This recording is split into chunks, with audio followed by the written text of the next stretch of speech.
guys, this is Nadia Andreeva from spinachandyoga.com, and this is another interview in Happy Belly series where I'm interviewing various experts, celebrities, and my favorite people to find out what they do to have a happy belly. And today we have a wonderful guest, Kristin McGee. Kristin, one of my biggest inspirations, a woman who has a baby and an amazing body, so she definitely knows what she's doing. Kristin is a model. She's a fitness professional. She has been featured on multiple TV shows, magazines from CNN, Fox, CBS, Morning Show, ABC, Good Morning America, Tyra Banks Show, and then lots of different magazines such as Pilates Style, Fit Yoga, Health, Shape, Fitness, Self, In Style, Women's Health. So basically, Kristin has been all over the fitness world in the media, bringing wellness, fitness, Pilates, yoga to wide audiences, and also applying it to herself on a daily basis. So I'm really excited to talk to you today and find out what you do to keep a happy belly, and maybe share some things that would be very useful for people who are just beginning their journey. Okay. So let's start with a simple general question. What is a happy belly for you?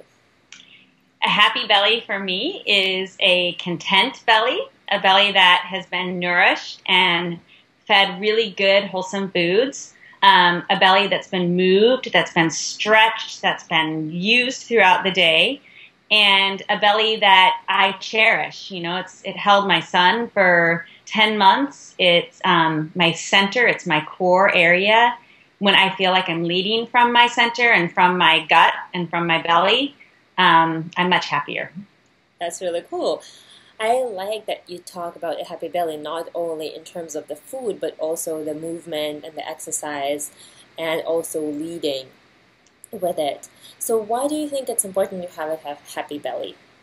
I think it's extremely important to have a happy belly because it's almost like our second brain. Mm-hmm. And if our belly isn't functioning well, if our digestion is off, if we feel sluggish, if we feel tired, if we feel full, or we're not feeding it the right kind of foods and we're not giving it the right kind of energy and movement and thoughts, it affects everything in our life. And so it's really important to try and find that balance and to, like you said, on a physical and a spiritual level, trust our gut, listen to our gut, be connected to our belly so that we know what it wants through our food and through our outside activities. Let me ask you a question based on what you're saying, because I think it's really interesting that you as a fitness professional think of it not only in terms of the food, but also what kind of movement we give to the belly. And do you think, you mentioned that the belly knows what kind of food it wants, and I agree. I think most of the time the belly knows once we start feeding it healthy foods, because if you're feeding it cookies, all it knows is cookies. It's not very happy, exactly. But in terms of movement, do you feel like the belly can know what kind of movement it wants? I think 100%. I find that you're more connected to your belly when you're breathing deeply, and that requires movements and modalities like yoga, like meditation, when you can really close your eyes and breathe deep and feel your belly moving.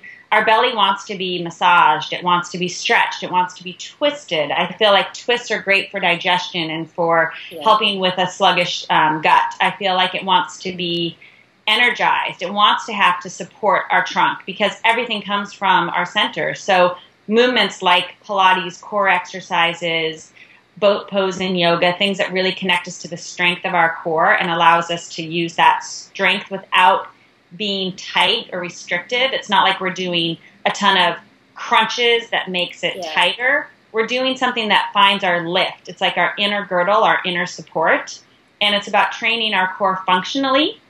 And so our core supports us when I pick up my child, for instance, or when I have to carry groceries or travel through the airport and carry heavy bags. We want to have a strong center so that we stay safe in our bodies. I love that, because I think for a lot of people it's either really tight or very loose. Exactly. There is no concept of how can I find strength without tightening up.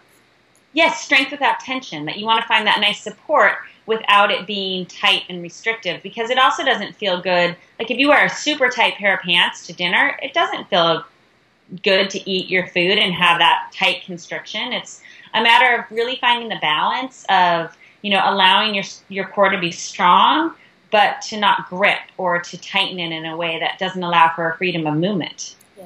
And I know it's going to be really hard to do without actually showing the person, like pointing the finger and telling them how to tighten.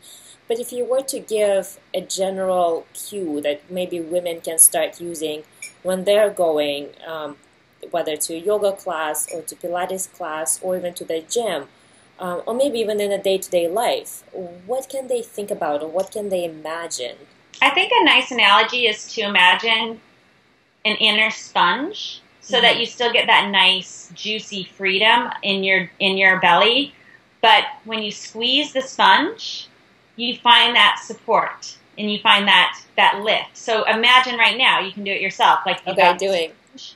And you just want to squeeze the sponge out and gently, and you feel how that can gently contract your region and how it kind of brings everything together.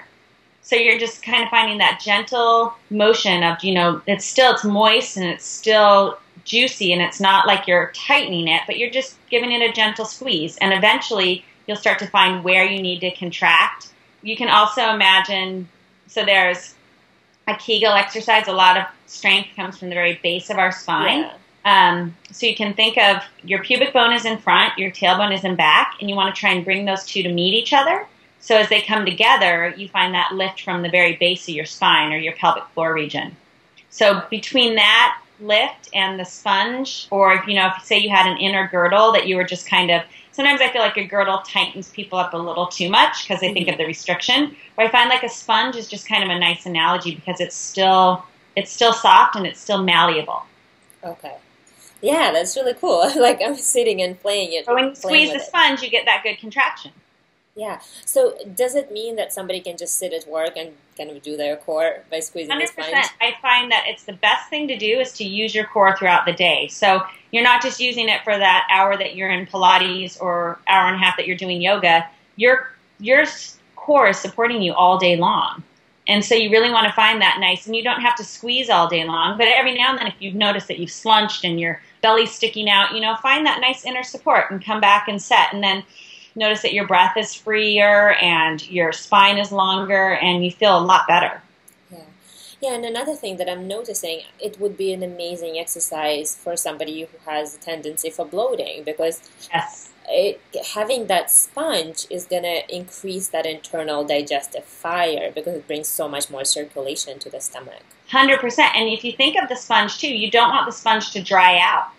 Yeah. So if you have an inner sponge and it gets dry and brittle, that means you're not giving it enough moisture. So I tell my clients, drink a lot of water throughout the day, but also eat foods that are moisture-based, that are water-based. In the winter, eat good soups and nice broths and hearty vegetables that are full of juices, turnips, cabbage, squash, all of that wonderful food. And then in the summer, think of the same thing. You want to have watermelons and cucumbers and that nice juicy citrus fruit, lemons and oranges, and all of that stuff is going to help that sponge stay nice and moist and without it getting overly bloated. If you just put a bunch of ice cream on the sponge, it's going to get stuck in the fibers and it's going to be heavy and it's not going to feel so good.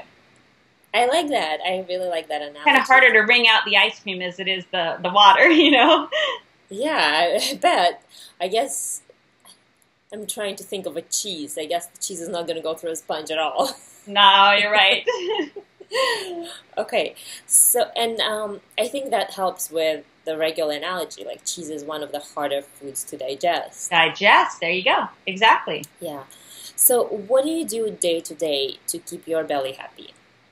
I eat regularly. I eat often. I find that for me, I have like a little furnace going inside and I like to fuel the furnace with not too big of meals at once. I like to have smaller meals throughout the day, so maybe 5 or 6 meals. I like to wake up in the morning and have either a cup of tea. Sometimes I have a cup of coffee, but I don't do more than 1 cup of coffee in the morning. And I have berries and flaxseed and chia seeds and walnuts. And I often have a Greek yogurt because I really prefer Greek yogurts, and I love, for me, that's a dairy that doesn't affect me. If I don't have that, I might have some hard-boiled eggs and some spinach and make a great, like, vegetable frittata or something like that. And then mid-morning, I often like to have maybe a piece of fruit or a few raw almonds. At lunchtime, I love a big, huge leafy green salad, and I'll throw kidney beans in there or chickpeas, and I'll throw, you know, every vegetable, mushrooms, tomatoes, broccoli, you name it. I love all vegetables. And then I'll add a protein, whether it's some egg whites or hard-boiled eggs or chicken. Avocado, I eat a ton of avocado throughout the day because all those healthy fats are so good for us. Yeah. The olive oil, it's the same thing. It kind of keeps that sponge lubricated, so you have to think of like those really good like coconut oils, olive oils, avocados. And then mid-afternoon, I usually will have another snack. Sometimes I like to make a good protein shake to give me that energy if I'm going to be teaching a lot of classes or if I've done a workout that day. And dinner time is anything from a good whole wheat pasta. I don't give up grains completely because I really like kamut and brown rice and, you know, healthy. I mean, quinoa, all of those are gluten-free, but I also eat some, you know, whole grain noodles and even semolina noodles if they're like fresh pasta made from an Italian bakery. I'm not going to pass that up, but I keep my portions reasonable. So I might add a lot of zucchini and vegetables to the noodles so that, again, you get more of that digestive action. And I'll add some salmon or something really like a great fish. I actually love sardines. All those oily fishes I love. Maybe I'll do sushi with my husband. Some nights we do Mexican food. I think the fiery digestive spices like turmeric I often put on my sandwiches or on my salads. I often use cinnamon in the morning on my oatmeal or my yogurts because those spices are really good for us. The cayennes, the turmerics, the corianders, anything that you can do to add spice and flavor to your meal without adding sugar and salt is wonderful because you don't need all that excess sugar and salt. And you'll start to retrain your palate and your belly to have a little bit of sweet that's like a natural sweetness that tastes so good. For like dessert, I love fresh raspberries and boysenberries or blackberries, or you might want, you know, even a fine glass of wine, I think, is sometimes sweet enough to really, you know, or a bitter dark chocolate, like something like that is a real treat for me. Yeah. In the evening. And then I move throughout the day. I don't think I'm ever sitting still for too long. So I'm often walking to and from my clients. I'm taking yoga. I'm stretching. I'm breathing. I'm doing Pilates. Sometimes I'll do strength training. So. Yeah, and I think that's one of the reasons that's important for people to realize is that you have a very active lifestyle. So you move. Oh, yeah, I can eat maybe quite a bit during the day, so too. for somebody who is sitting in front of the computer for 8 to 10 hours, they might need 3 meals. Exactly. They might need less calories, or their snacks could be smaller, or they would break their meal up into 2. So say for lunch you were going to have a really good fresh turkey sandwich on sprouted bread. Have half the sandwich at lunch, and then have the other half around 3 o'clock in the afternoon, so then you're not ravenous at dinner time. Yeah. So you take your meals and maybe split them up so that they're not a big, huge meal at once. Because then when you're at your desk, you might get sluggish. So you want to get up, you want to move around, you want to do like yoga at your desk, twists at your desk, you can do like arm stretches at your desk, anything to keep your energy up. And I also have this philosophy about the DVD I made with the Strong, Sexy Svelte, where there's strong foods that make you feel strong, and those proteins, the eggs, if you're vegetarian, the tofus, if you're paleo, you know, it's like that lean grass-fed meat. Like you want to have that strong food in your belly, and you also want to have that strong confidence in your life, and incorporate strength training so that your body is suitable to do everything. Yeah. You also want to have the sexy foods, and those are your good fats. Those are your avocados, your dark chocolates, your olive oils, your, grass-fed butters, anything like that. And you want to have that sexy feeling in your body, where I think Pilates can really give you that sexy energy. Mm-hmm. And then the svelte foods are the vegetables, the fruits, the low-fat grains, the really good, like, leaning foods. And then you have your yoga. So as long as you can try and think of even food and life in that sense, so that you don't become overbearing or too strong. Like the reason why I don't think Atkins is great, because it's eliminating things. Like why only eat strong proteins? And I don't think it's good when people get so far on the juice side where they're only drinking juices all day long, because your body also needs some sustenance. So I think moderation and balance is really good for everyone, and find what works for you. So listen to your gut, and if your gut doesn't like meat and it doesn't feel good, then don't eat it. But if it does, then pick high quality meats that make it feel good. Yeah, I love your approach of like breaking foods up in different categories and thinking, how does the food feel? So for me, I always thought that, for example, making cashew milk, like soaking cashews, making milk, adding a little bit of saffron or cinnamon and cardamom in a day. Delicious. That's a very sexy drink because it's so that is a very sexy smooth drink, and it's silky. So yeah, meat is definitely something that's masculine. It's like hunter oriented. So it's like very strong. And as a woman, you don't want too much of it. Exactly. 100%. Yeah. So I love that you brought that up. Oh, good. What makes it unhappy? Like, what makes your belly unhappy?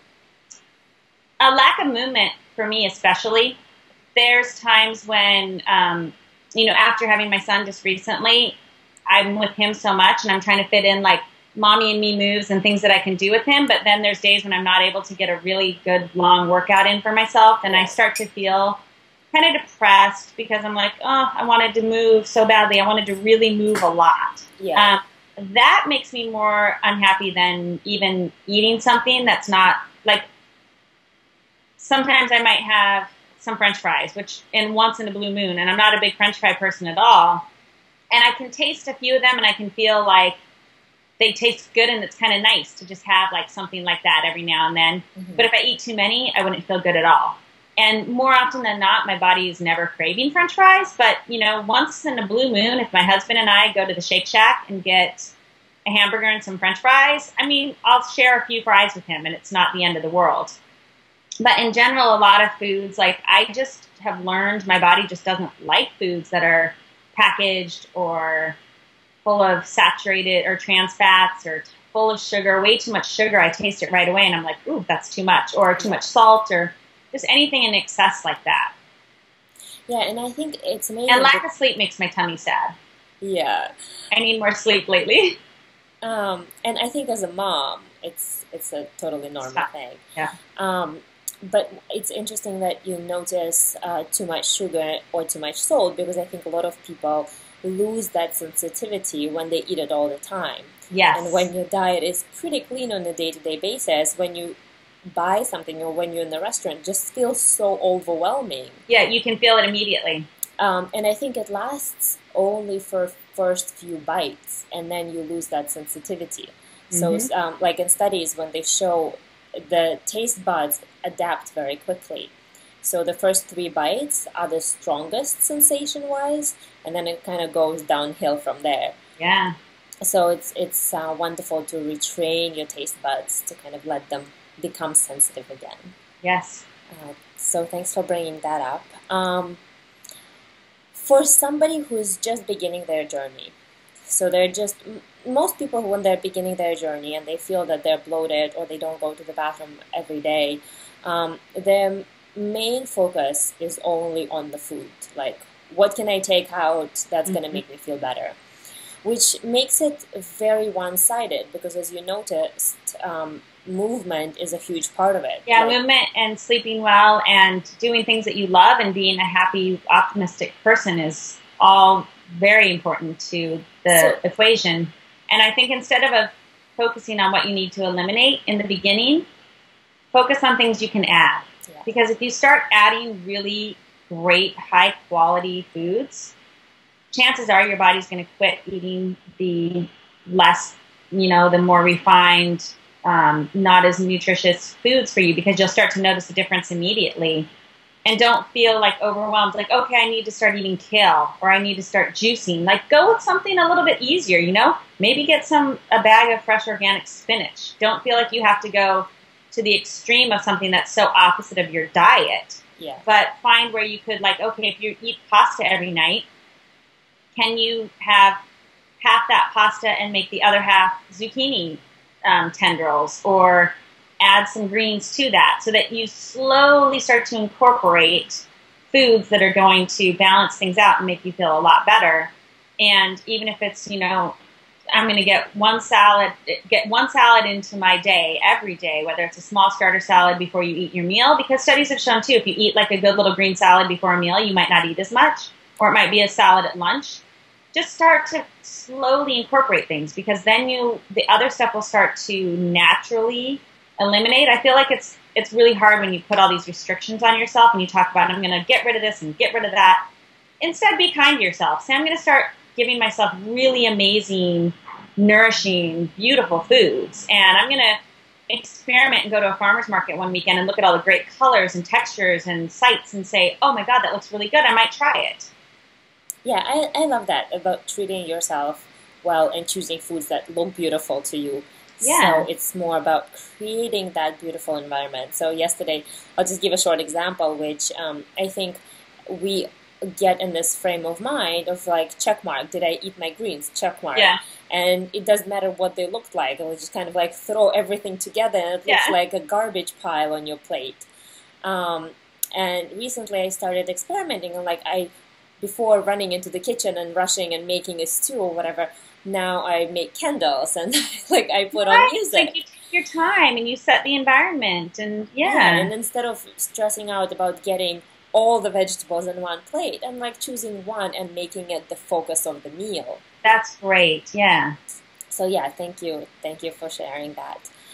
If somebody is interested in getting more movement and they want to use one of your DVDs, which I think can be a great option in terms of saving time and not traveling to the studio every day, where can they find it? My website's www.KristinMcGee.com. That's KristinMcGee.com. And I have all of the DVDs in my store section. I also have a free 30-minute beginner's yoga video on my website. So if you go and sign up for my newsletter, which I only really send out once a month, I'm not going to spam you with emails. And if I remember to even get it out once a month as a new mom, I'm like, oh, I got to get a newsletter out. But if you sign up for that, you'll get the free 30-minute download. And it's a beginner's yoga flow. So that's a nice place to start. And 30 minutes isn't so daunting. And a lot of my DVDs break them up into chapters. So you could do just 20 minutes. You can do all 15 minutes. I have that Strong, Sexy, Svelte DVD, which is each 25-minute segments. I also have an app. So if you just go to your iTunes store, your iPhone, and punch in my name, it'll come up. And I'll start to have, hopefully more opportunities to stream my videos in different places, so that you can just go and check it out for a day and not have to commit to buying it, rent it, and then if you really like it, you can get the whole DVD. Great. Thank you so much, Kristin. Thank you for being with us. It's so great to talk to you. Yeah, if you are looking for more ways to improve your digestion, maybe exploring your body type and Ayurveda, make sure to download the free chapter from Happy Belly Guide. Also, no need to buy. You read the chapter first and then you decide if you want to get the whole book on Amazon. And the link is going to be right below the video. Thank you for watching, and make sure to watch all other interviews in Happy Belly. Thank you. Thank you. So great talking to you. You too. Bye.